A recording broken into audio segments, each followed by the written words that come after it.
The moment you defend yourself, you have already lost. This is the first law of power dynamics.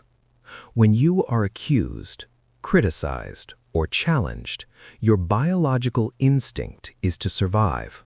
You want to explain, you want to clarify, you want to prove that you are good. But in the realm of psychology, the person who is reacting is the person who is losing. When you defend, you validate your accuser's authority to judge you. You step into the role of the defendant, placing them in the role of the judge. You hand them the gavel. Most people live their entire lives in this reactive state, apologizing for taking up space, over-explaining their decisions, and begging to be understood. Today, we kill that instinct. We will dissect the 12 laws of non-defensive power. These are not theoretical ideas. These are the exact psychological frameworks used by master negotiators, CEOs, and political strategists to flip the script. You will learn why silence is louder than screaming, how to weaponize agreement, and why you must never, ever explain yourself to someone who is committed to misunderstanding you. Welcome to the deep end. Law 1. The J.A.D.E. Protocol. Stop feeding the beast. The most common mistake intelligent people make is believing that logic wins arguments. It does not. Frame control wins arguments. When you feel attacked, you likely fall into the J.A.D.E. trap. You justify, argue, defend, or explain. Let's say a colleague attacks your work ethic. They say, "You're always late with reports." The weak man responds with J.A.D.E. "Well, I was late because the server was down and I had to wait for IT, and actually I'm usually on time." You have just given them 3 new things to attack. You admitted the frame, "I was late," and you offered excuses, server, IT. You are now negotiating for your innocence. The power move is to reject the J.A.D.E. entirely. Do not feed the beast. If you starve the accusation of an emotional reaction, it dies. Instead, simply state the fact without emotion. The report is here now. Or, I prioritize accuracy over speed. Law 1 is simple. Never give an explanation that wasn't asked for. And even when asked, give the minimum viable answer. Your words are currency. The more you spend, the less they are worth. Law 2. The forensic mirror. Questions as weapons. He who asks the questions controls the conversation. When you defend yourself, you are answering. When you answer, you are following. To flip the power, you must become the one asking the questions. This is called the forensic mirror. When someone attacks you with a vague accusation, do not defend against the content. Attack the intent by asking a specific clarifying question. If someone says, "You're being incredibly selfish right now," weak response, "No, I'm not. I did X and Y for you." Power response, "What specifically have I done that you interpret as selfish?" Notice the shift. You are no longer defending. You have now tasked them with the burden of proof. They have to think. They have to explain. They are now working for you. Usually, their accusation is emotional, not factual. By forcing them to be specific, you expose the lack of substance in their attack. You remain calm. They scramble for examples. The dynamic flips instantly. Law 4. Strategic silence. The vacuum. Humans are terrified of silence. In conversation, silence creates a vacuum, a tension that demands to be filled. When someone insults you or asks an intrusive question, your instinct is to fill that silence with an answer to relieve the tension. Do the opposite. When hit with a verbal attack, look them in the eye and say nothing. Count to 4 in your head. 1, 2, 3, 4. During these 4 seconds, their brain will go into panic mode. Did he hear me? Is he angry? Did I go too far? They will likely start talking again to fill the silence, often backtracking or softening their statement. I'm just saying that, they will stutter. You have won without speaking a word. Silence signals that you are comfortable with tension. Only the powerful are comfortable with tension. Use silence not as a pause, but as a weapon. Law 4. The fogging technique. Agreement without yielding. Fighting fire with fire creates a bigger fire. If someone is aggressive and you get aggressive back, you enter a conflict spiral. Instead, become like fog. When they throw a stone, it passes right through you. This is the fogging technique. You agree with the truth in their statement or the possibility of truth without agreeing to the insult. Attacker: you're stupid for making that investment. You're going to lose everything. Weak response: I'm not stupid. I did my research. Defensive. Fogging response: you might be right. It is a risky market. You have agreed with the possibility. You have offered no resistance. There is nothing for them to push against. By agreeing with the logic that the market is risky, while ignoring the insult that you are stupid, you neutralize their aggression. You are saying, I am confident enough to accept criticism. This displays ultimate dominance. You cannot insult a man who does not value your opinion. Law 5. Label the dynamic. Meta-communication. Sometimes the attack is hidden. It's passive-aggressive. It's a backhanded compliment. You look great for someone your age.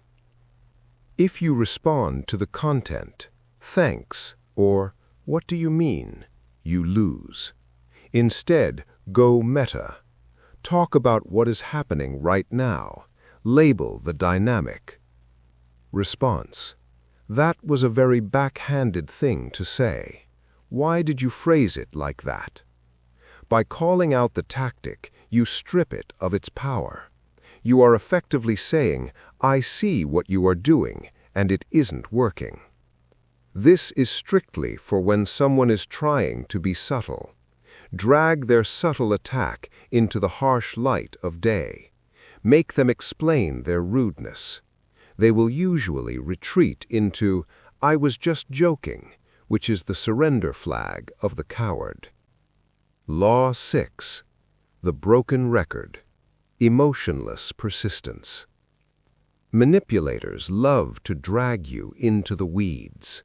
They will bring up the past, use guilt, and twist your words to get you to change your mind. Do not engage with the new arguments. Use the broken record technique. Decide your stance. State it. Then repeat it using the exact same words, regardless of what they say.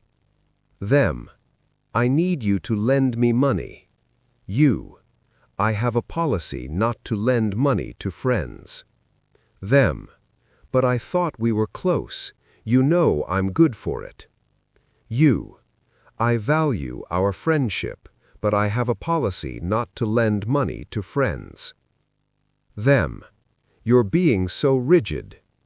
You: I understand you feel that way, but I have a policy not to lend money to friends. Do not rephrase, do not elaborate. The repetition signals that your boundary is a wall, not a door. Eventually, they will run out of energy. You win by attrition. Law 7. Weaponized ambiguity. Keep them guessing. Information is power. When you explain yourself, you give away information. When you defend yourself, you reveal your values and your weak points. The Machiavellian approach is weaponized ambiguity. When asked a probing question designed to put you on defense, give a non-answer. Attacker: how much money do you make? You: enough to be happy. Attacker: who did you vote for? You: I vote for the best candidate. Be polite but opaque. A man who cannot be read cannot be manipulated. If they don't know where you stand, they cannot formulate a strategy to attack you. Keep your cards against your chest. The less they know, the more they will project their own fears and desires onto you. Law 8. The U shift. Return to sender. When someone attacks you, they are often projecting their own insecurities. The U shift is a linguistic trick to return the emotional baggage to them. Attacker: you are being so difficult. Weak response: I'm not trying to be difficult, I just... Focus is on I. Power response: it sounds like you are having a hard time accepting my decision. Notice the shift from I to you. I am not difficult defends you. You are having a hard time observes them. This places the spotlight back on their emotional state. You are now the observer, the therapist, the adult in the room. You are diagnosing them, not defending yourself.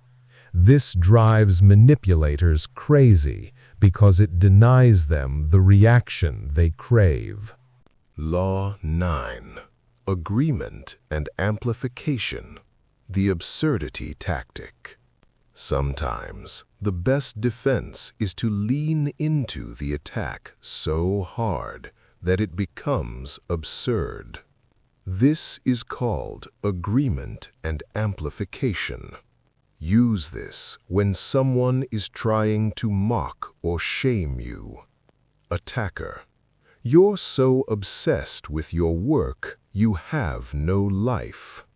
Response: you're absolutely right. I'm practically a robot. I charge my batteries at night and download updates in the morning. It's a tragic existence.